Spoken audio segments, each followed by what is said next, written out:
नमो तस्सा भगवतो अरहतो सम्मा सम्बुद्धस्सा नमो तस्सा भगवतो अरहतो सम्मा सम्बुद्धस्सा नमो तस्सा भगवतो अरहतो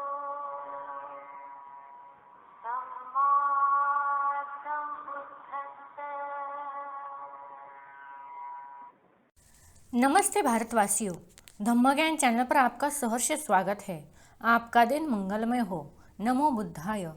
आज के वीडियो में हम सुत्त पिटक के मध्यम निकाय के महावग्ग के ऊपरी पन्नासक के सलायतन वग्ग में आए हुए अनाथ पिंडको वाद सुत्त, छन्नो वाद सुत्त, पुन्नो वाद सुत्त, नंदको वाद सुत्त और चूल राहुलो वाद सुत्त के बारे में जानकारी देंगे।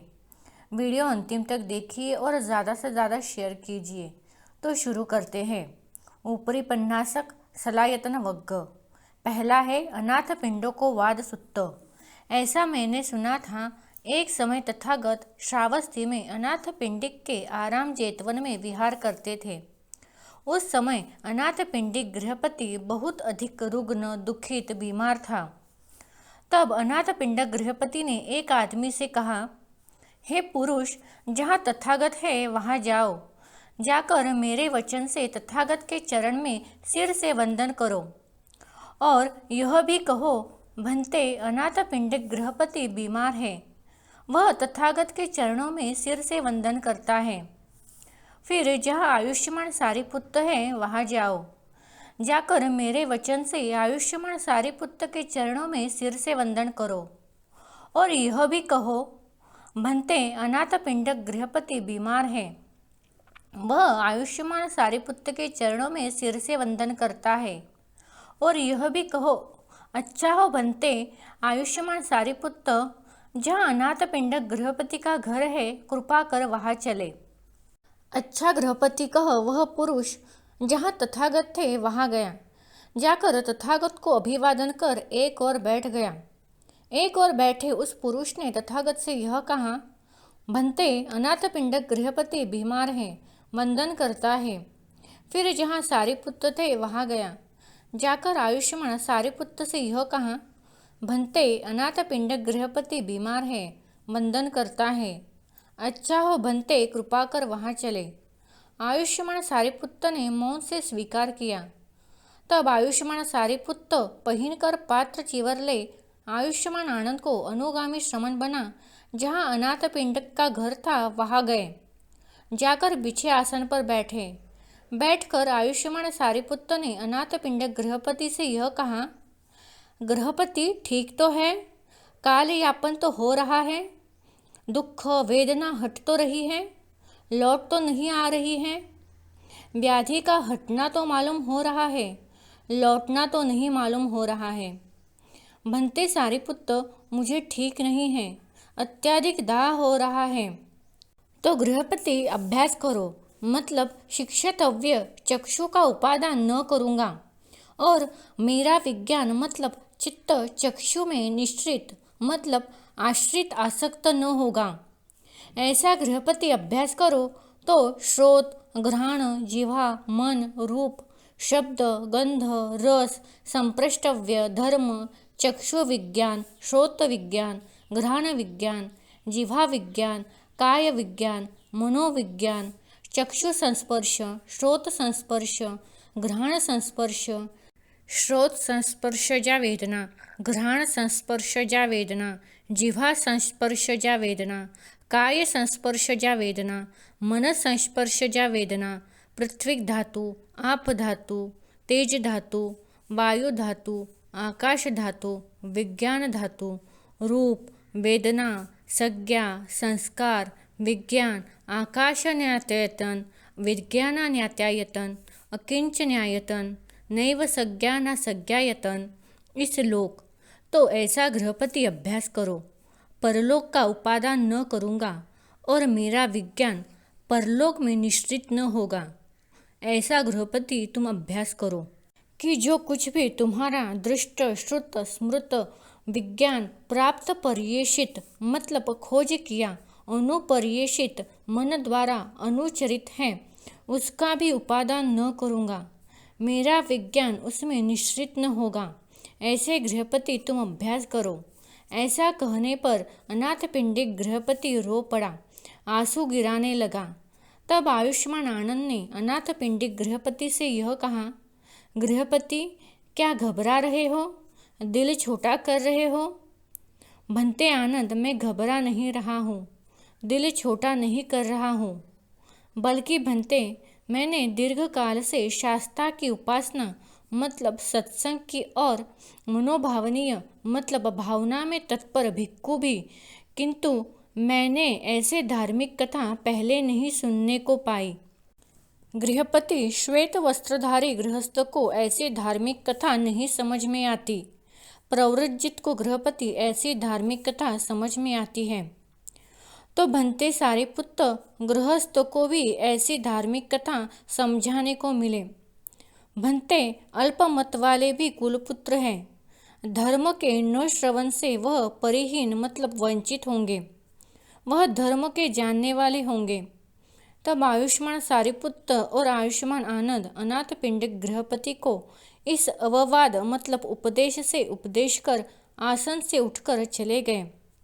आयुष्मान सारिपुत्र और आयुष्मान आनंद के चले जाने के थोड़े ही समय बाद अनाथपिंडिक गृहपति ने काल किया और तुषित काय मतलब तुषित देवलोक में वह उत्पन्न हुआ। तब प्रकाश युक्त रात्रि को प्रकाशमान वर्णमाला अनाथपिंडिक देवपुत्र जहाँ तथागत थे वहाँ गया। जाकर तथागत को अभिवादन कर एक और खड़ा हो गया।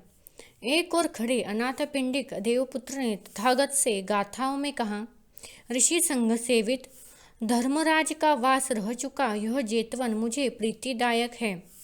कर्म विद्या धर्म शील और उत्तम जीवन इसमें मनुष्य शुद्ध होते हैं, गोत्र और धन से नहीं। इसलिए पंडित पुरुष अपने हित को देखते योनिश धर्म का चयन करे, ऐसे वह वहाँ शुद्ध होता है। प्रज्ञाशील और उपशम में सारिपुत्र सा देवपुत्र पारंगत जो भिक्खु हो वह भी इतना ही महान होगा। अनाथपिंडक देवपुत्र ने यह कहा जिससे शास्ता सहमत हुए। तब अनाथपिंडक शास्ता सहमत है सोच तथागत को अभिवादन कर प्रदक्षिणा कर वहाँ से चला गया। तब तथागत ने उस रात के बीत जाने पर भिक्खुओं को संबोधित किया, भिक्खुओं आज रात को एक देवपुत्र जहाँ मैं था वहाँ आया, आकर मुझे अभिवादन कर एक और खड़ा हो गया। एक और खड़े उस देवपुत्र ने मुझे गाथाओं में कहा, ऋषि संघ से सेवित इतना ही महान होगा। उस देवपुत्र ने भिक्खुओं यह कहा शास्ता सहमत है सोच मुझे अभिवादन कर वहाँ से चला गया। ऐसा कहने पर आयुष्मान आनंद ने तथागत से यह कहा, वह भंते जरूर अनाथपिंडिक देवपुत्र होगा। भंते अनाथपिंडिक गृहपति आयुष्मान सारिपुत्र में अभिप्रसन्न मतलब अति श्रद्धावान था। साधु साधु आनंद, जितना कुछ आनंद तर्क से पाया जा सकता है वह तूने पा लिया है। आनंद वह देवपुत्र अनाथपिंडिक था। तथागत ने यह कहा। संतुष्ट हो आयुष्मान आनंद ने तथागत के भाषण का अभिनंदन किया। दूसरा है छन्नोवाद सुत्त। ऐसा मैंने सुना है, एक समय तथागत राजगृह वेणुवन कलंदक निवाप में विहार करते थे। उस समय आयुष्मान सारिपुत्र, आयुष्मान महाचुंद और आयुष्मान महाछन्न गृधकट पर्वत पर विहार करते थे। उस समय आयुष्मान छन्न बहुत अधिक रुग्ण दुखी बीमार थे। तब आयुष्मान सारिपुत्र सायंकाल ध्यान से उठ जहाँ आयुष्मान महाचुंद थे वहाँ गए। इस सुत्त में अनात्मावाद का वर्णन और छन्न के आत्महत्या का वर्णन किया गया है। तीसरा है पुण्योवाद सुत्त। ऐसा मैंने सुना है, एक समय तथागत श्रावस्ती में अनाथ पिंडिक के आराम जेतवन में विहार करते थे।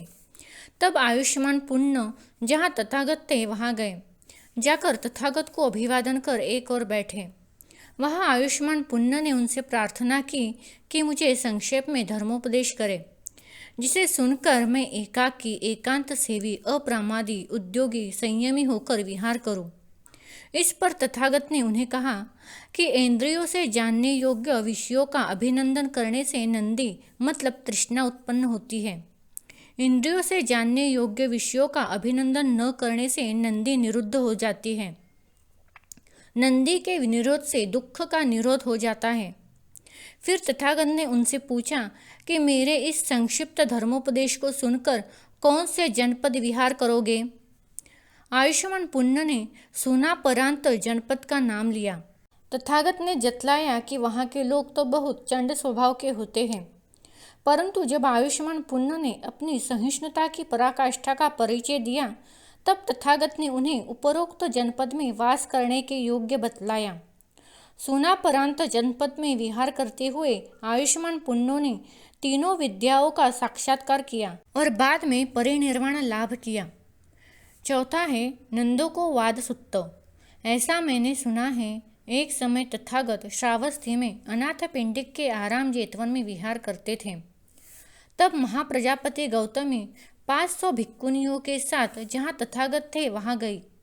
जाकर तथागत को अभिवादन कर एक और खड़ी हुई। इस सुत्त में 1 स्मृति संबोध्यंग, 2 धर्म विचय संबोध्यंग, 3 वीर्य संबोध्यंग, 4 प्रीति संबोध्यंग, 5 प्रक्षब्धि संबोध्यंग, 6 समाधि संबोध्यंग और 7 उपेक्षा संबोध्यंग, इन 7 बोध्यंग के बारे में बताया गया है। 5वां है चूल राहुलवाद सुत्त। ऐसा मैंने सुना है, एक समय तथागत श्रावस्ती में अनाथ पिंडिक के आराम जेतवन में विहार करते थे। तब एकांत में ध्यानावस्थित तथागत को यह हुआ, राहुल को विमुक्ति के लिए परिपाक होने लायक धर्म परिपक्व हो गए हैं। क्यों न मैं राहुल को आगे आश्रवों के क्षय की ओर ले चलूं। तब तथागत पूर्वाहन समय पहनकर पात्र चिवरले श्रावस्ती में पिंडपात के लिए प्रविष्ट हुए।